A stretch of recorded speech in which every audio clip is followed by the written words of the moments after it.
Thank you, Mr. Chairman, and thank all of you for being here today. Mr. Sankey, when that question was asked, should athletes be able to be compensated for their name, image, and likeness, and you said you're leaning towards, you're trying to get to yes. I'm with you. I'm trying to get to yes here, but I'm also a realist to realize this train's left the station, and we got to do it right. So briefly, I have several concerns. One is on the Title IX issue, and many of you mentioned this in your statements. But I am concerned for the women athletes. My daughter was a Division I athlete. I was actually one back in the day myself, and we've come a long way, obviously, since the 70s. But I am concerned of what I could see as developing inequities in the ability to earn from your name, image, and likeness for a female athlete as opposed to the more higher profile sports that the male athletes are playing. Mr. Sankey, I'll ask everybody a question on that. It's a bit of a hypothesis, and my assumption is football being what football is, there will be a great deal of this activity driven there.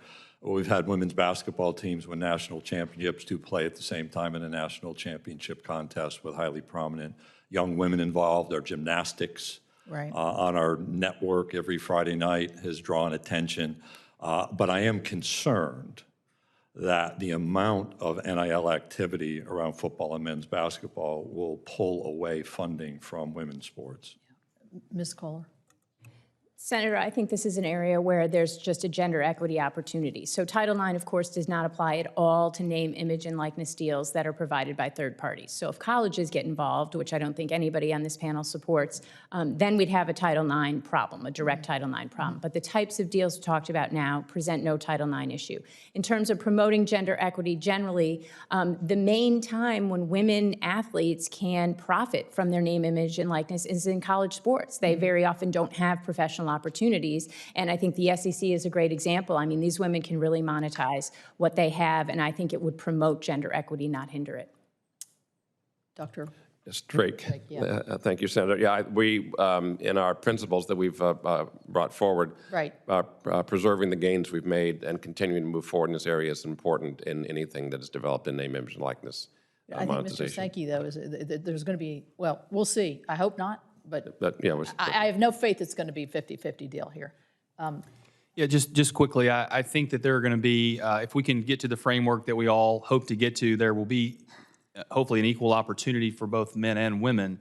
I think that there were some models that came out maybe last month that showed some of the high-profile athletes and what their value, their market value might be, and there were some women's gymnasts on the West Coast. Based on their social media, right? Correct, correct. And so where I think individually, women could certainly do very well, but I do kind of echo what the commissioner said, that I do think that it could potentially take away from the overall aspect of women's sports. Okay, Mr. Winston, did you have a comment? Yes, thank you, Senator. One thing I think to remember too is NIL is incremental. We're not taking from a current pie. We're trying to add to it, especially for the players and allowing the players and athletes to use their likeness to benefit more. So I want to make sure that that's out there. And then number two, I agree with Ms. Kohler.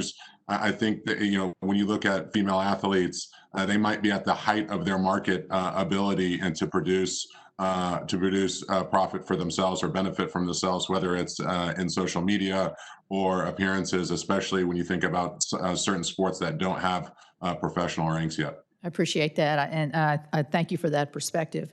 I do think that if the male athlete has the pro leagues ahead of him, it's in his best interest to even really ramp himself up in college in terms of his worth through social media and other things, performance, to be able to, hey, this guy, he's really going to bring it in. He's going to sell the tickets and all that kind of stuff. So I have some skepticism around this particular question. My other issue is the agents. I mean, we read every day about some college athlete who has parents have been moved to the city, shoe deals, shirt deals. The NCAA is not really able to police that as efficiently and as effectively, and I understand they are, they're cracking down. There have been some very high-profile cases. But, when does the agent approach the athlete? When they're in ninth grade? When does the agent approach the athlete on campus to help them? I mean, this to me is, I want to be yes, but I think this is going to be an issue on campus. Mr. Sankey, do you have?